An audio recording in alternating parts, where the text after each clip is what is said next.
You're listening to the Be Forever Cool podcast. My name is Rex45. It's the Vroom Wednesday edition. We're gonna do it a little different tonight. We got the some longtime people who have not been on the show coming back on the show, so we're gonna have a good old time. But first, let's bring in the guests one at a time. Let's start with Jordan. Welcome back, Jordan. Man, how things, man?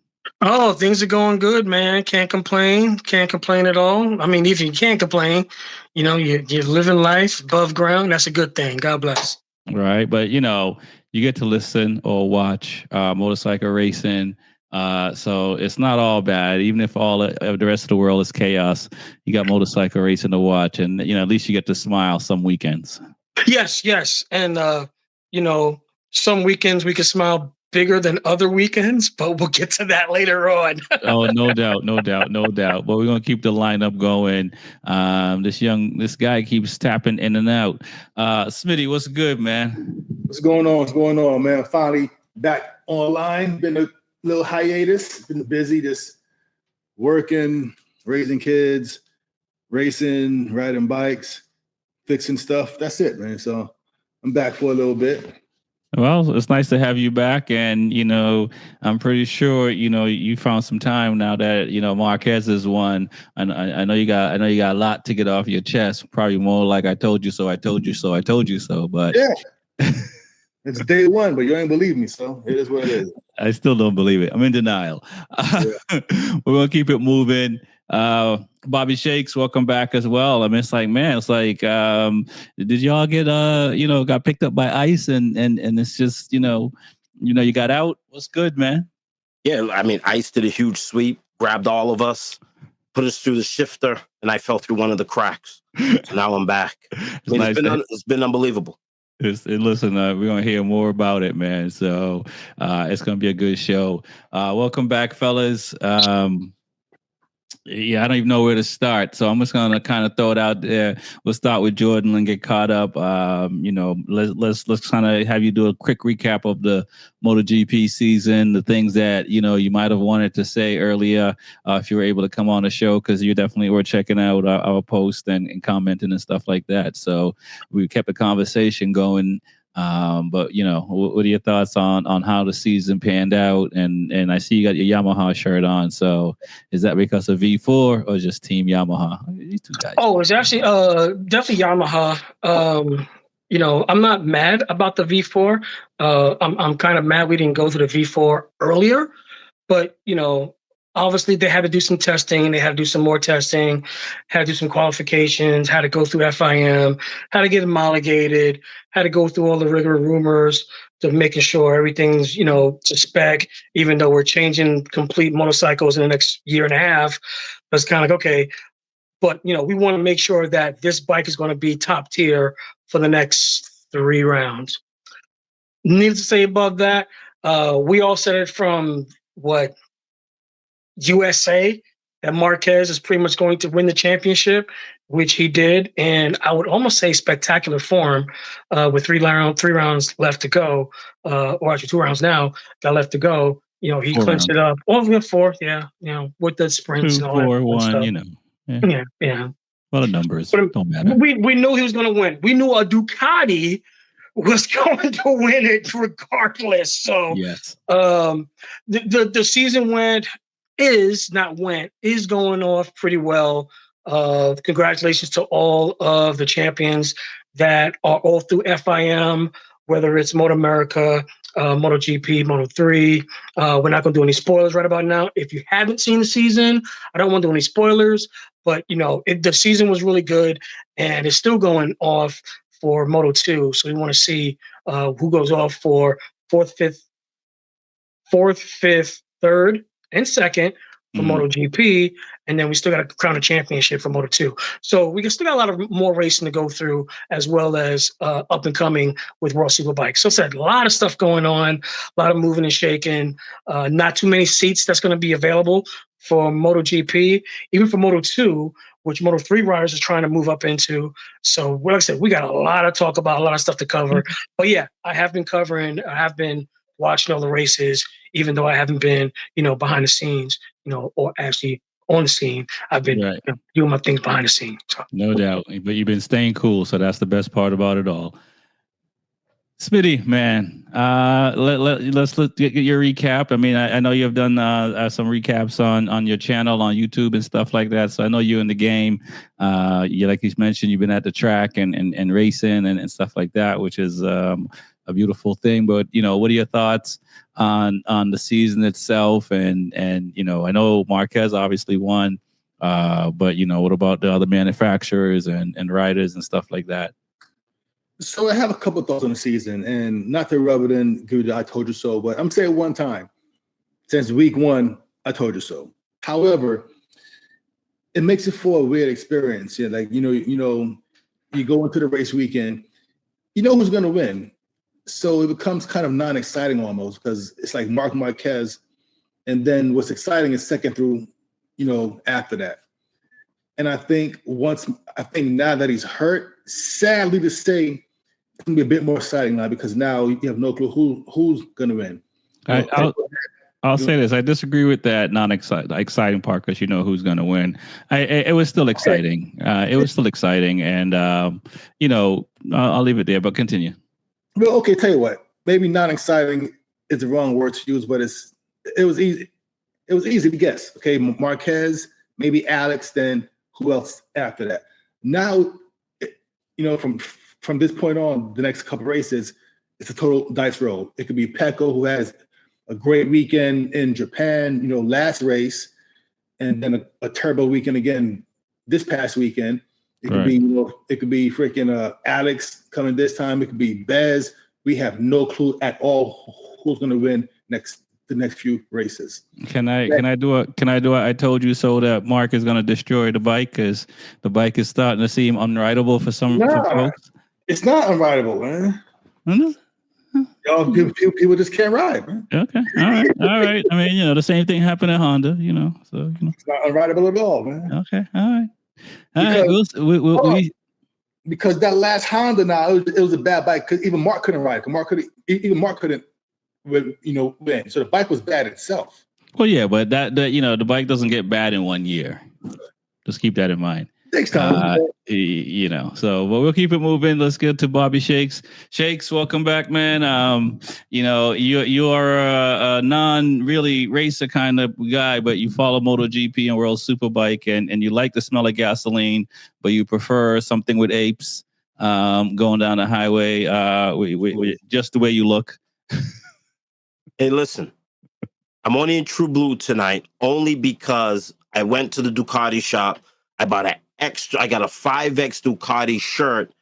And when I looked at the conversion chart, a 5X in men in America is a woman's medium in Ducati language. So I had to get True Blue, something that could fit me.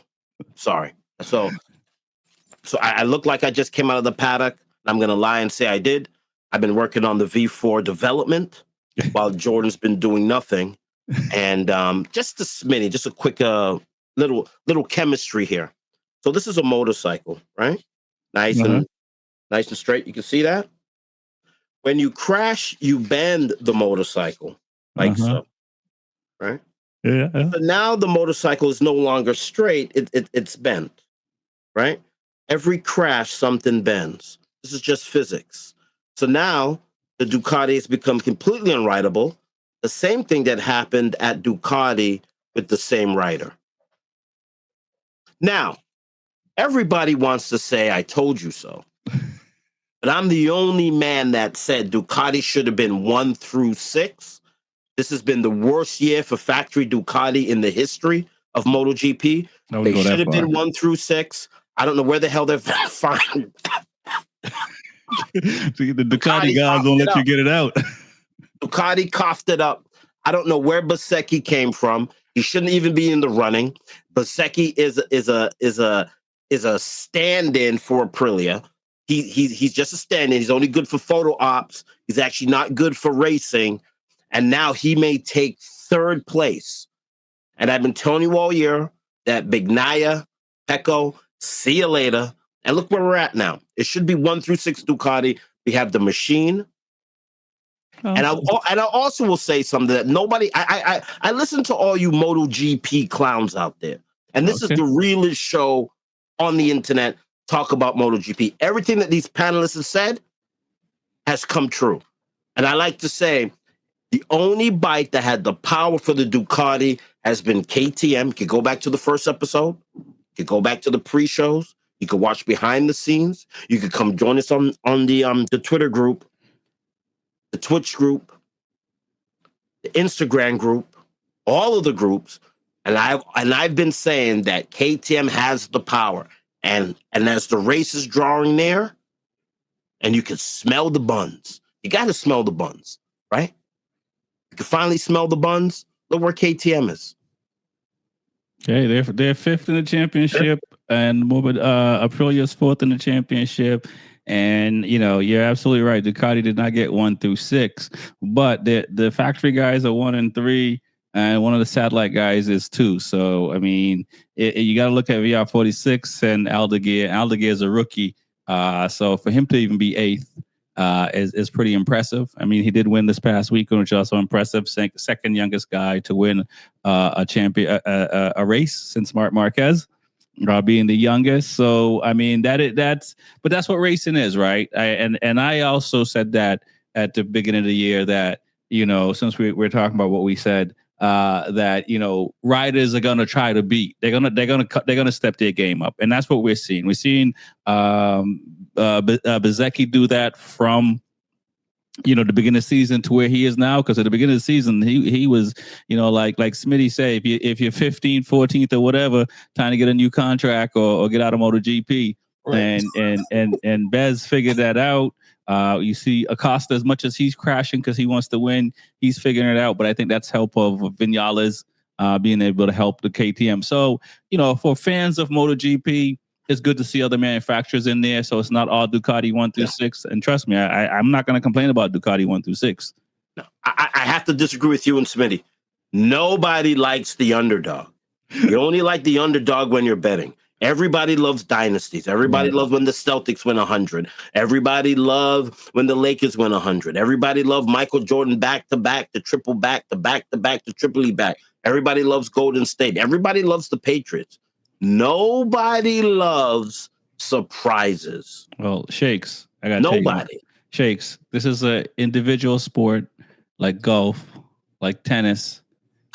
This is where one person says, "Hey, I'm tired of losing." It's not the whole team. You're not waiting for 4 other guys on a basketball team to show up and play, or 11 other guys on a football team to show up and play. And you just get sick of it, and you get up, you put your leathers on that morning, and you say, "I'm gonna find something today."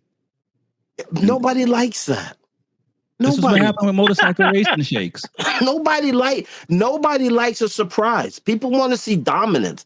People want to see human beings go to the apex of their creativity.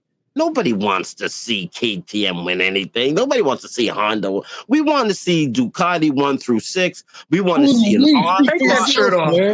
Take that shirt off. I can't take it off. It's the only shirt I can fit in. Smitty, what do you want to add to that? Because I was waiting for you to chime in. I was like, I can't believe Smitty just sitting back letting Shakes say all this. But you want to see Honda win? That's you. I don't care about Ducati and their fanboys like Rex and everybody else. I'm not a fanboy. I'm one of them. Okay. Yes, you do got a bike. So yes, you are one of them. But no, I mean, so I get what you're saying. People do like dominance, but people like dominance when their guy's dominating. Right. No one like the Patriots winning 6 rings except for the Patriot fans. No. I don't want to see that shit. Secretly, it's good for the sport because the only reason why Floyd Mayweather, same sports, different sport, same topic, 150, right? Everybody tuned in to watch him lose. I'm coughing. I need to quit smoking. Everybody tuned in to watch Mayweather lose. Everybody tuned in to watch the Patriots lose. Every day, I see you, Smitty. I got a camera inside your house. When I went to visit you last weekend, I put a camera in your house, and you have a voodoo doll. And I'm watching you. You're watching MotoGP more intently now as the season is ending, and you're sticking the pins. You love the pain. You want to see it crash out. You want to see oil leak. You want to see Ducati fizzle out. But The hate that you have for dominance is the love that you have for dominance. Come on. I'm gonna say that he's bringing it out. I'm gonna say everybody loves the dynasty when they're coming up, when they're at their peak or when they're at their top form. That's when the next rider, the next group, the next Clippers or the Miami Heat or something like that. That's when they're gonna be up and running, but be like, I'm gonna take them down. That's when you have the target on your back. So, I mean, maybe Ducati doesn't have a target on the back right now, but they've had their run. Honda's had their run. Yamaha's had their run. I'm not saying Ducati hasn't had their run. They haven't had their run in MotoGP. Well, I mean, they're at their peak right about now. And I mean, everybody's been following them for the past 5 years. So it's just the way it is. This has been the worst race. This has been the worst season ever. I wanted to see complete dominance because all of y'all had your dominance. And you know what? I'm going to shut up because I'm going to cut my nose off to spite my face. The fact that the other two Ducatis are in the dumpster from the MotoGP God, and I've got the Pecco, and I got the Pecco killer, and I got the Marquez killer. Your team sucks, bro. I mean, come to think of it, look at it like Marquez won in Japan. And where was Pecco? Pecco was dead last No. the whole weekend. Pecco won Japan. And Pecco won Japan, but the weekend after that. Yeah, Indonesia. Yeah, Indonesia. He was dead last the whole sprint race. Yep. Warm up, the race, everything. He was dead last. I mean, but they all struggled. Including Marquez. They all struggled. The only one that was Alex was probably the better of them. But they all struggled, and that's and I'm not and I think that's the thing. Like the issues with Ducati, is starting to show with other riders. It's only so long you can, it's only so long you could be Michael Jordan on a young Bulls team putting up 63. You can only do that for so long, and we can see it because all those guys struggled this past weekend. But it's Marquez's fault, right? But no, it's Ducati's fault. I don't think Ducati hasn't peaked yet, right? They've been trying, they've been there, but this was the year to set where we are undisputed champions. And now we're going to go to a different bike next season. It's like we're here. We gotta go 1 through 6. Well, I agree with the one. I agree with the 1 through. I agree with the 1 through 6, but I think they'll be happy, with 1 through 8 and giving up 2 spots to some other riders. I mean, I still think that's really good for Ducati. And the 25 bike, I've already been on record saying is probably the worst bike since the 2020 bike, which the Stylite team didn't use in 21. They had a 19 bike in 21. And you see Alex Marquez doesn't want a 25 bike. I don't think any of these guys want a 25 bike for next year. So there's something there, and Marquez is he's one of the top 3 riders. You can say what order he's in with Rossi and Agostini, although Agostini got 15. So like Wilk, you gotta it is what it is. He got 15 when there was no motorcycles and nobody watching. Right. Again, and not much padding in the leathers either. Right. So but, I mean, you don't need padding on a 50cc superbike. Come on. So you know what I mean? So he's able to do that. Like Quartararo was able to do that with Yamaha, but we see Quartararo now is like, how many times does he has to crash or get upset that he just can't, he doesn't have the power. So I think we saw that towards the latter end when Mark got hurt at Honda. Eventually it became unrideable for him. And like I said, we saw that, and maybe he was partied too much, and that's why he struggled at Indonesia because he won a championship the week before and had to do a lot of TV appearances and whatnot. So I won't throw Mark under the bus as far as saying it's not completely unrideable, but I think the Ducati, there's something there, and we see it more with Pecco. But the other guys, they've been up and down, and to say all that to say they're still in the top 8. So I mean, it is what it is. But Ducati got to figure that out. Let me ask you a question. This is a serious question. It's kind of a rhetorical question, but I don't think Mark Marquez struggled this whole season. He threw the bike away. He threw the bike down. You could go back to our first 5 shows. He was saving that bike. Still was in the middle of the season. So yeah, I mean, so I think this has been a very disappointing season for Ducati, right. because So, Marquez should have won every race. did you see? I don't think you saw the Ducati campaign. They're showing a few different team members and engineers, but the point of it is, like, in one of the clips, it's just like, we make it look easy, but it wasn't. Yeah.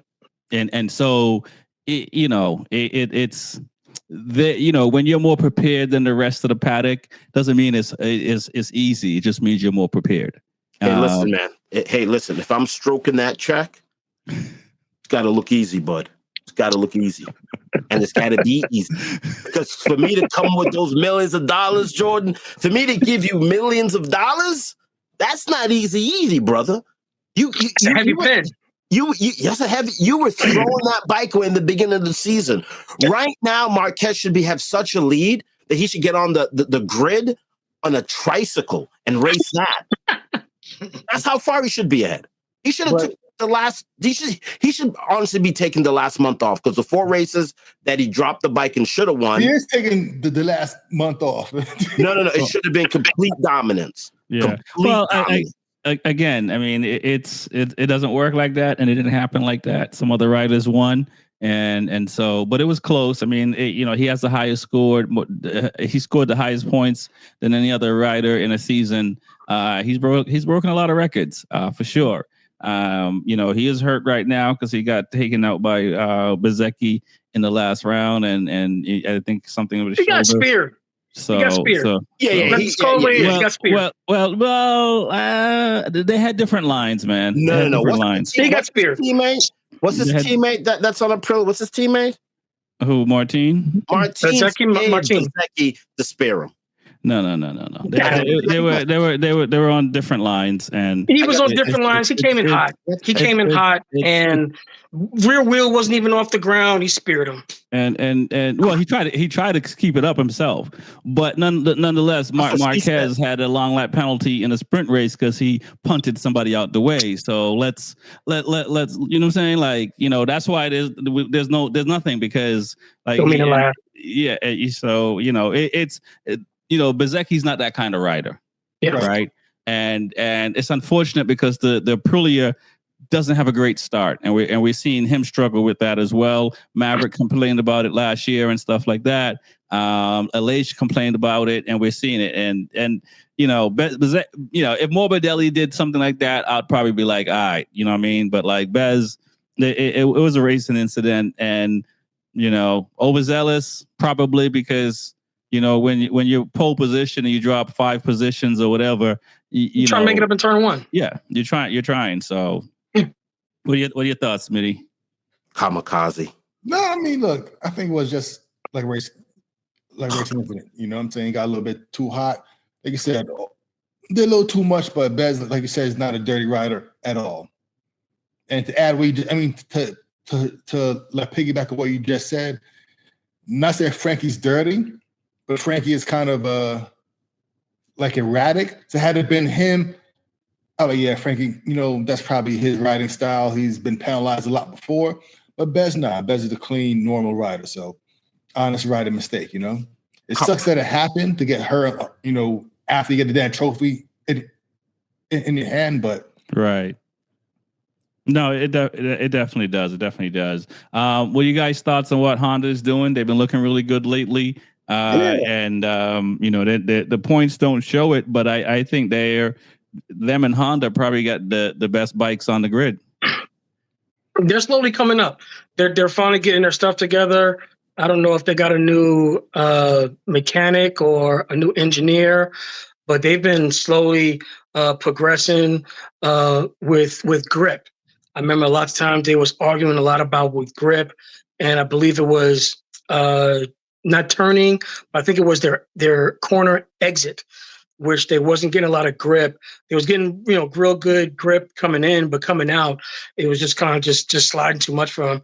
And now they finally figured it out. I don't know if it was an axle change or something maybe simple, maybe a degree or two, who knows?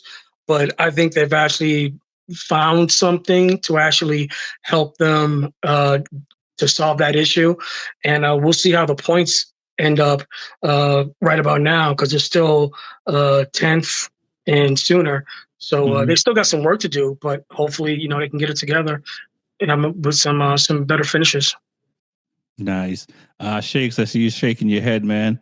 What are your thoughts? I know your team Ducati, so this might be tough, even though you got on a Yamaha gear. But Honda, Aprilia, what are you thinking? The only thing Honda's done this year, if you take a satellite picture of Japan, they're lighting tires to increase global warming, which then gives us rain, and that's the only way Honda could win if it rains. That's the only engineering that they're doing over there. I've been consistent all season. They only could win in the rain. That's it. The bike has no power. We all know that. And if it didn't get the fluke winds in the rain, then there wouldn't be a problem. I think the real dark horse is not KTM, because we've been on this podcast, everybody said that KTM has the power.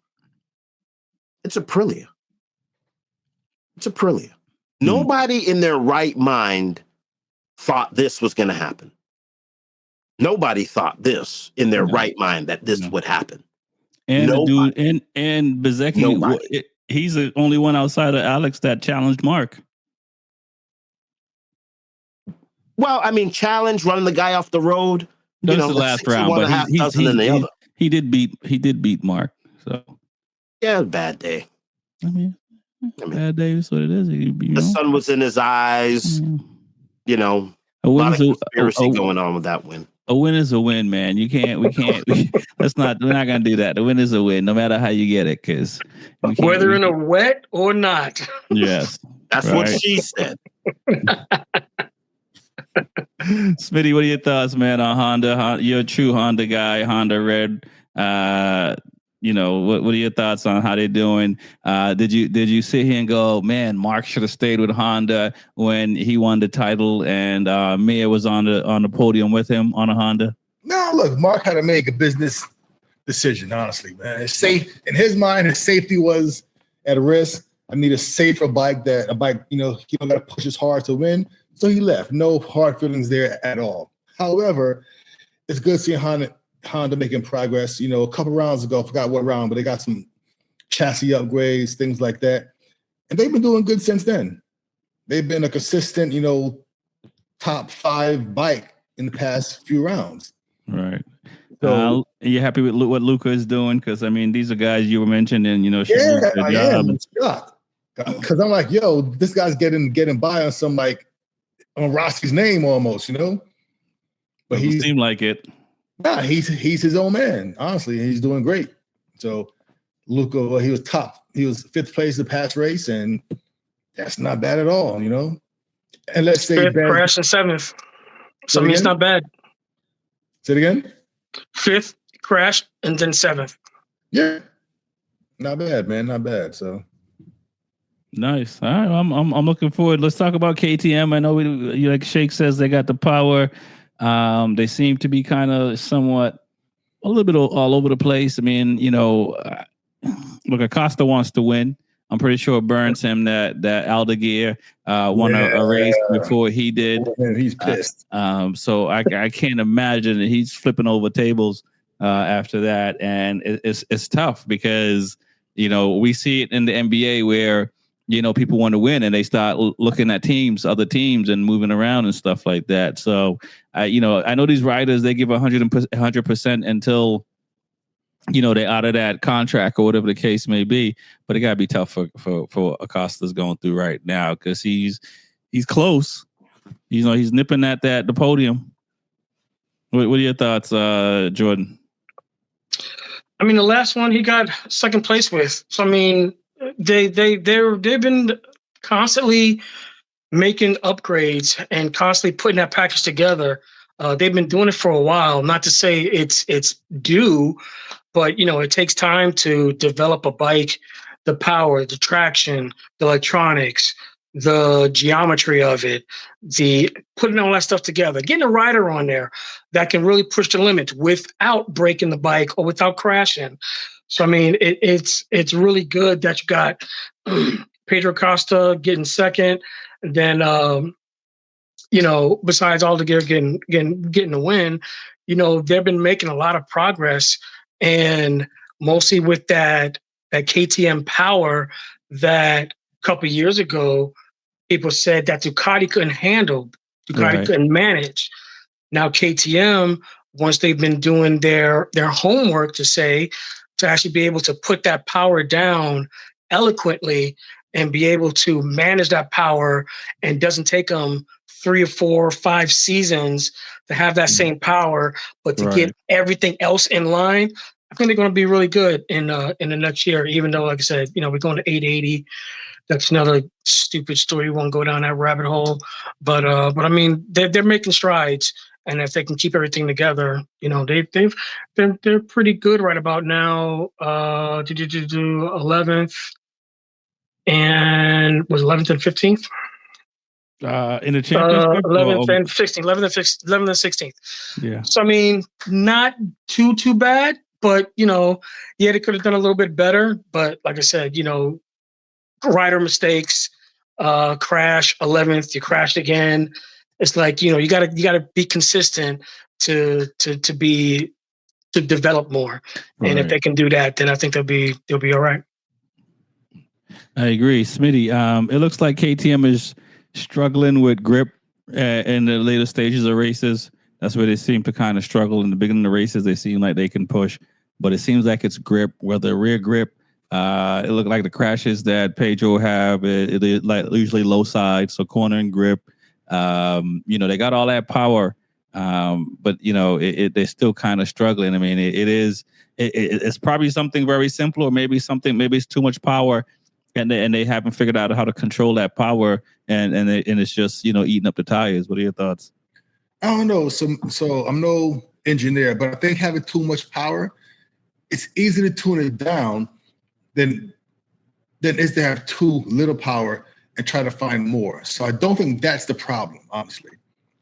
Okay. But in terms of the KTM and the struggles for, I don't know. But to piggyback on what you just said, Pedro has been running in the top 3 here and there and crashed, or number 1 in practice, and just, couldn't keep that same pace throughout the race. But it sucks that he's always so close. And I guess in his mind, I'm still young and I'm losing, to guys like Marc Marquez and Alex Marquez and veterans. That's an easy pill to swallow. But losing to Ferdinand Aldeguer, a rookie, that'll eat me up bad. Honestly, I'll be pissed if I was Pedro. But that's like, why is he doing it as a rookie and this is year 2 and you ain't do it yet? Right, and he came in like a superstar. Aldeguer didn't.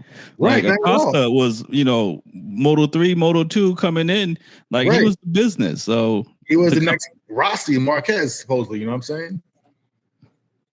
Yeah, I agree, and that didn't happen. So that and he's not, and Aldeguer's on a satellite team. Not even. I mean, he has a factory contract, but he's still on a satellite 24 bike. So it has to burn for sure. Yeah. Shakes, man. You're an engineer. What tires do KTM use? The same tires as the rest of the grid. And what tire brand is that? What is it? Michelin's? They're on Michelin's or Bridgestone's? Okay. Well, Pirelli has a thing that says, "What is power without control?" Change the tires then. Yeah, I think they're on Michelin's. I gotta hang on. Let me bring the guys in. Somebody might know. What are they on? They're on Michelin's. Yeah, so you gotta change the tire. And I agree with what Smitty said. Hey, listen, it's always, you can control power, you can't find it. And I believe if Bender wasn't throwing the bike in the gravel every week, it seemed like for the whole season, the bike's in the gravel. So it's a yard sale. I actually went to MotoGP once, and after a Bender crash, I was able to get a fresh pair of boots for cheap. It's a yard sale, right? Shit everywhere, right? Gloves, helmet, boots, cups. It's crazy. It's crazy. My buddy at the last race, my buddy got a racing helmet for like $3. It's crazy. That inconsistency, it troubles the team, and then it puts more pressure on the lead guy, right? Yeah, we do know you put on the suit by yourself, you get on the bike by yourself, but you also need your team. Don't smoke. You need your team to get you across the finish line, right? It's like the Africans when they're running the marathon. Those 5 guys, those are just the pace guys. They're just there to break your will because they know the top guy is going to take it home. And that's how racing is, right? It's a tandem. I help you push, you help me push, but you got to keep the bike upright because those points add up as the season progresses. So now when you look back and your teammate's throwing the bike and is having a yard sale every week, puts a lot of pressure on you, takes you out of your game a little bit. And I think that was a problem with KTM. I think that the whole team dynamic could have been a lot better. I get it with the bankruptcy, non-bankruptcy, Lewis Hamilton, no Lewis Hamilton. BlackRock is going to give them $2 trillion. They're buying Bitcoin now. All the rumors that could have kept KTM afloat. I get it. There's a lot going on in the paddock. But if we're going to be consistent on the show, one man on the bike, one man on the grid, one man on the podium. Let's go. All right. No team order. I like it. Let's move over to unless somebody else has something to say in MotoGP. Let's move over to World Superbike. As you guys know, congrats to the rookie on his first win. That's all. This is dope. He's gonna have many more to come because that boy fast. Yeah. Smitty, you're a man of principle and you're a gentleman. I try. No, and I agree with Shakes. I mean, Binder the last couple of races has barely even broke 10th, 12th. He got lucky and got a 4th. I think that was his best outgoing in GP in like 3 years. So I mean, like, dude, come on. Not say it's the best, but if you look at Bastianini, the Beast was supposed to be, right along with, up front, and he's crashing 11th, no podium, no nothing. So it's kind of like, I don't know. Right. Hopefully they can get their stuff together. It is Bastianini's first year on a KTM, so I mean, I think he gets a little pass, but they're doing really well. Him and Maverick are doing really well for being first year guys on the bike. Same thing with Bez, because usually we see a bigger struggle, and we're not seeing that. But let's talk about Top Rock coming to MotoGP. As you guys know, what are your thoughts on that? Is he gonna be someone that might be in the top 5 in the first year? Or you think he's going to hang out around 12 and for the season just to get his feet wet? We start with Smitty. I say he'll be probably around 10th-ish because coming to GP, as good as he is, it is a whole different ball game. Like, people think it's motorcycle, 2 wheels, throttle, brakes, the same. No, it's just like driving a sports car versus a truck. It's not the same experience at all. And going by what Ben Speed said about his experience, that bike is so stiff. It's like riding a freaking, just a plain piece of steel with, it has wheels on it. And the adjustment is very difficult. And you rarely ever see it happen now that guys come from, World Superbike and do well. It just doesn't happen like that anymore. This is no longer the days of Nicky Hayden and Ben Speeds and Colin Edwards doing it. This is a different type of bike, and I don't see him doing well. As talented as he is, I don't see it. Don't tell Gonzalez that in Moto 2. I mean, he might get to MotoGP. I mean, true. Kind of the same. Moto 2. That's not World Superbike. Right. Same sport. Yeah, but he came from World Supersport. Okay, true. So he came from 300 Supersport, then he came into different bike setup. World Supersport, and then he came over to the stiff chassis of Moto 2, and he's fighting for the championship. So, Jake Dixon came over from Supersport as well, and, Jake has yet to fight for a championship like how Gonzalez is doing this, and I believe it's Gonzalez's second year. Just to say he's one of the few, he's really the only one that's been able to do it and maybe get to MotoGP. So, but you're right. normally there's not a lot of riders that have been able to do it. And if they come into MotoGP, they might win a race in their career. Right. They might get on their podium, but they don't have the same dominance. That they haven't had the same dominance. Obviously, some riders have that you mentioned. But I'm thinking, Cal and some of these guys that just, they won races and they were very competitive, but we see the difference. And, so yeah, you're right about that. What are your thoughts,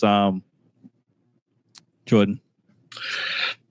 I'm glad you came to me because I do kind of agree with Smitty. He'll be in the top 10, but I'm thinking it's going to be for a different reason. Tires. He's so used to having the Pirellis. He's been doing great with Pirellis, with the Yamaha and the BMW. Now he's going to Michelin's, not just because of the bike, because of the tires. I think they're switching to Pirelli this year, no? Well, they're supposed to be. I'm not going to go to the tires because everybody needs to switch tires. Oh my gosh. Moto America needs to switch to Pirellis. I swear I'm not going to go there. But I think they're supposed to be switching out tires also. But hopefully they do. Hopefully the tire war needs to come back. I think we said that on like one of the first interviews me and you had. It's just like there needs to be a tire war. I want a tire war back because yep. No, you're right. Because it's Michelin next year, Pirelli 2027. So I mean, it's going to be a little bit of a learning curve for him, not because of the machinery. Yeah, World Superbike has some top tier electronics that kind of accompany with MotoGP, not really Moto2, Moto3, but kind of with MotoGP. But yeah, there's still some learning curves that he's going to have to do. He's know how to do that. You give it to him, let him ride the bike 30, 40, maybe 50 laps. He's going to tell you, hey, this needs to change, that needs to change. I'm good here. I'm not good there. Fix this, fix that. Let me go back out. And I'll show you I can do better. Right. He's that type of rider.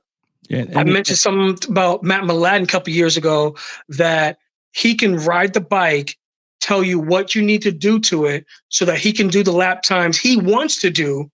You do that, he's doing the lap times he's saying he's going to do. And then sometimes even a tenth or two more. Right. So I'm just kind of like, he has that skill, that talent, that if you give him what he needs, sky's the limit. Right. And he has a great teammate. Jack Miller is going to be able to teach him a lot as well. A lot of experience. Yeah. Bobby Shakes, man, what are your thoughts on... Go ahead. Sorry, I cut you. No, go ahead. On Top Rock coming to MotoGP. Obviously, it's a new market for MotoGP. His fan base is pretty huge in over in the Middle East, and so I got to imagine that's good for it's going to be great, really good for MotoGP. Hey, listen, man. I used to sit on my couch and watch football, and they do the kickoff, and I would see these idiots drop the kickoff, and I go, I could do that. So I went to an XFL exhibition, and the only position I could play was kick return. Catching that ball off a kicker's foot, it's like trying to catch a razor blade. You have to catch it with all hands, and you got to be a dog. So it looks easy on television till you actually do it. With Top Rack, he's not a poser. As we know, the suspension is tighter, the bike is stiff, it only bends, you got to be on it. And Top Rack is that dog. He's going to be on that bike, and we've seen it. No fear. He's going to use the suspension. I think he's going to, I know the tire, like we say, power not without control. I think he's going to adjust. I think he's a dog. I think he's crazy. I think he's crazy, and I think he's nuts. And the only thing that's going to stop Top Rack is Top Rack. And I know it looks easy, man. When you're watching these guys on MotoGP, it looks easy when you're sitting down drinking a soda. But he's a different guy. I agree with Jordan. He's a different guy. Mm-hmm. So put him in 8th place because the guy's going to go 1 through 6 again. Gotcha. And then he's going to pull some shit out of his ass. So put him in. That's where we're going to put him. Smitty, what are your thoughts on Jonathan Rea retiring? At the end of the season, I think there's a couple more rounds. Estoril this weekend. Shout out to Bobby Fong, who's going to be racing this round and next round with the Attack Yamaha team. Wish them the best. What are your thoughts about Johnny Ray? 6-time world title for World Superbike, the most in a row, and the most overall. He had 3 with Honda, right? Something like that, I think it was. No. All Kawasaki. Kawasaki? Well, he rode on. I forgot, but yeah. Ray is a legend, man. Simple as that. He's the best to ever do it in World Superbike. It's a shame he didn't really get a real shot at riding MotoGP, which sucks also. But, and also what sucks is I hate seeing champions, like great players, and this is all sports. Like, the last couple of years, they're washed up. I hate seeing that, I enjoy seeing guys who are great leaving their prime. Like right. Barry Sanders, retired early. Everybody hated that. Too early. It wasn't, man. Too early. He left when he wanted to, and he was the best when he left. Too early. Instead of being like Emmitt Smith going to the Cardinals and like, well, damn, you get 2 yards of carry. I hate seeing that. You think Barry Sanders didn't think for one, like maybe I could have played one to stay a little bit longer? You think Casey Stoner didn't go, maybe I should have, obviously he had health reasons. Maybe not, but the thing with motorcycle racing, basketball, or any physical sport, you're against Father Time. If you're a musician, you can take time off. If you're an actor or whatever, you can take time off and find your way back. But when you're in your prime, you have to be one with God when you walk away, because we saw Michael Jordan struggled when he came back. Yeah. So you know what I mean? And I hated seeing Rossi the last 2 years. It just looked like the Yamaha was bad. It wasn't Rossi. No, it was him, man. No, man, the bike was bad. Come on, like Morbidelli was struggling. He was struggling. But Rossi wasn't even the best Yamaha when he was riding. The years Rossi got on the podium in 2018, all right, and I think he left so the last 3 years that bike was struggling, man. The Yamaha was struggling, and good, man. And even but let's say the bike was bad. It still looks bad seeing him running in 15th place by himself, Reasons or not, regardless of if it's him or the bike, knowing who he was, it just don't look right seeing him in the back of the pack on that, yellow and blue bike, man, the Patronus bike. It ain't look good, Yeah, it's tough because I see Venus out there playing now, and I like seeing her play. I'm rooting for her. So I don't know. I get what you're saying. From a fan perspective, you don't want your the people you look up to look normal. Yeah, it's like seeing Jerry Rice playing for the Seahawks. That was terrible. Randy Moss on the Titans and the Niners was horrible, man. I don't like seeing that. So I get what you're saying there, for sure. How are you thinking, Jordan? You feel the same way? Walk out on top, or don't stay too long in the party? You don't want to go out with the lights when they shut the lights off at the after party. Shut the lights out on you, and you're stuck on a dance floor by yourself. Where'd everybody go? I think Johnny had a very good run. My bad. I'm jacking you up. Oh, it's all good. Not to say that he tapped out too early or even too late. After his 6th run and, everybody else started catching up to him. Not to say Kawasaki was doing something spectacular. I don't know what they put something in their gas tank or something. But Johnny was just doing a daggone thing. He was just on money every single race, every single time, every lap. And no one could answer that. So once everybody started, getting his number, figuring out whatever he was doing, started catching him every little 10th here and there. And then, Top Rack being Top Rack, he's Top Rack. He's an alien. Right, I don't know if everybody's heard that term before, but he's an alien. Yeah. You've got really nothing for that. Even Bautista got lucky, got a championship, Didn't hold on to it for too longer, but he got a championship out of that. You got Next two. thing you know, we got another. Well, he wouldn't go back to back though. They were back to back. He Bautista's went back. 19 and 20. Didn't he go 19-21? No, he got because it was Top Rock that got it on the Yamaha. Then Bautista went back to back, and then Top Rock. I thought it was Top Rack, Bautista Top Rack again. We'll look at it later on. Bautista got back to back when Pecco got back to back. Okay. So, I mean, not to say he got lucky. I'm not going to say that. I'll retract that. But, I mean, with that happening and then Top Rack switching off, I mean, like I said, the whole thing has just been like, either you adjust, whether it's the bike or yourself. No, it was definitely the bike. I don't know if you caught the video podcast with Ray and Top Rock was on it, and Alex Lowe's was on it, and Alex was saying, I missed that one. I'm finishing 10th on a Kawi, and he's finishing on the podium for the win, and I'm sitting here like we're on the same bike. Like, how is he making this bad bike? Do work, you know what I mean? Yeah. And so, but I think it's the same thing. Eventually these guys like Marquez, at some point the bike becomes too bad for them. Maybe it's just that you don't want to take the same risk. I'm obvious, and he did get hurt with the Yamaha when he switched to Yamaha. So I think for him, that recovery at an older age, as he mentioned, like watching his kids and stuff like that, and he even said this. He's like, there was one time where he crashed, or some crash that he had. I forget which race it was that he crashed, and he's just like, he thought of not being there for his kids. So all of a sudden he's also thinking, like, I can be hurt. So once you can't lock in and give 100% in motorcycle racing, like you have to walk away at that point. And I think that's what it was. And I agree with you. I think that's what it was. It's like, he had the hyperbaric chamber in his house because he wanted to try to heal and recover as fast as he could to get back onto the bike. And then once he got back onto the bike, he still wasn't where he, I guess, wanted to be at and where he expected to be at.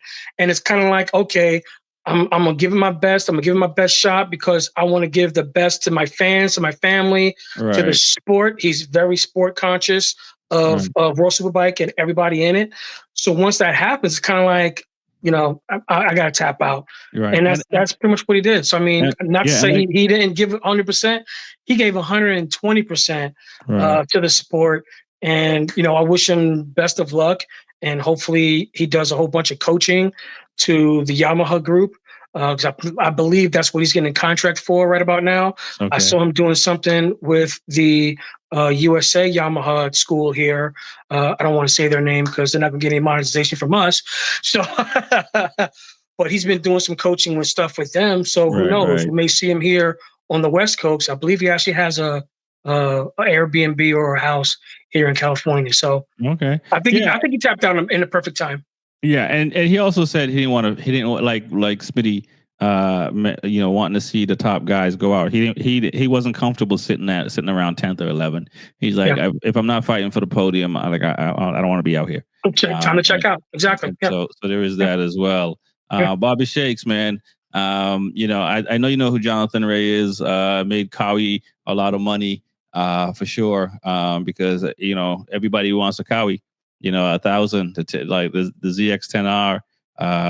People love that bike. What are your thoughts? I mean, one of the greats walking away from the sport as far as racing. Just gonna take my hat off to him and his career. My issue with motorcycle racing and car racing is different from basketball and football and everything else. Those are more physical sports, right? So you could heal quicker. Racing, it starts to deteriorate your cognitive. You're just not seeing the track anymore. Like there's just this breakdown, and we're just seeing it.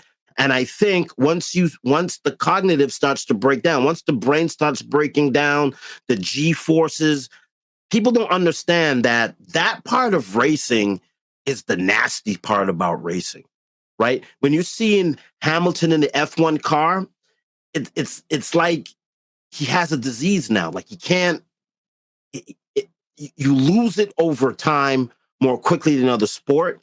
And I think once your cognitive starts to go, it's time to go because you're not seeing the game anymore. When we talk about football and basketball, there's only so many things that can happen within that game, right? You've seen all the plays, you know everything, you know the defense, you know the offense, you know everybody's skills have been playing for a long time. With motorcycle racing, your nervous system starts to break down. And then when you have these young bloods coming who can see the track, like it's hats off to him in his career. That part of the racing needs to be highlighted more. It's just not getting on a bike and learning how to ride. It's the strength training, the neck training, core training, all that stuff that is crazy. Like I took my son for an ear infection and they said, oh, this is like we're putting you through an F1 balance test, right? Like we don't think about that. The balance in your eardrum, the loud noise, the paddock, all that stuff start to deteriorate. And that's what's sad about that sport, that it happens overnight. Like Michael Jordan, you saw the decline slowly. Right. In motorcycle racing, it's like 1:15 overnight. You're like, what the fuck? It's hats off, man. Love you. And all you need to do is be a couple of tenths off, right? You don't need to be much. Right. And that's the other part. It's like, it's just a little bit. And that then over the course of laps obviously adds up. And it's tough. You're absolutely right. And don't get me wrong, there needs to be like a senior league, like some of these other car racing and stuff like that, or golf tournaments where, some of these guys can still ride. Maybe they're on, prototype, whatever kind of bikes, but it's still, the sport does a pretty good job of celebrating the champions, but it can, I think that people would sign up to go watch that. A senior world superbike.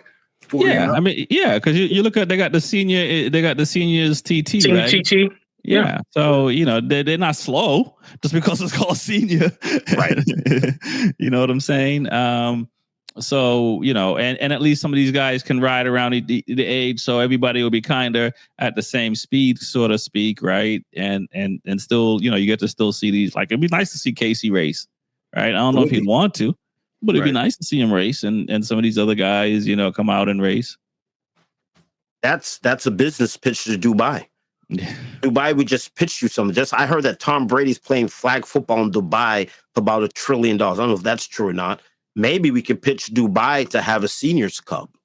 No, honestly, what I want to see, like a 4-round exhibition race between our top 10 riders in the States versus the top 10 BSB riders. There you go. There you go. Yeah, like a World Cup. 2 rounds in the States, 2 rounds in the UK. I would love to see that one day. Yeah, I remember Bradley Smith is still here. Yeah. But no, that like a World Cup would be cool. 2 riders, and then it's just the states, the countries that are pushing the riders forward. That'd be kind of cool. I mean, the Spaniards and Italians might win it all for the first few years, but I don't think so. I don't think so either. Mm-hmm. I don't think so either. Bradley's still here in West Coast. So, we can make that happen. Right, a couple of phone calls. All right. Gotta call Wayne Rainey, man. Make it happen, man. Yeah, for real. There you go. Get the proposal together and send it off to Dubai. Let's get this thing cracking. All right. Yeah. Well, just like Wednesday, the Vroom show is coming to a close for tonight, and it's nice to have you guys back on and chopping it up and hearing your point of views in MotoGP and World Superbike, and we'll start the Senior World Cup of motorcycle racing. I'm a senior. My name is Rex 45. We got Smitty from Smith Shot Racing. We got Jordan Long in the building from Jordan Long Racing. We got Bobby Shakes, the one and only. He's everywhere doing everything. Peace. Adios.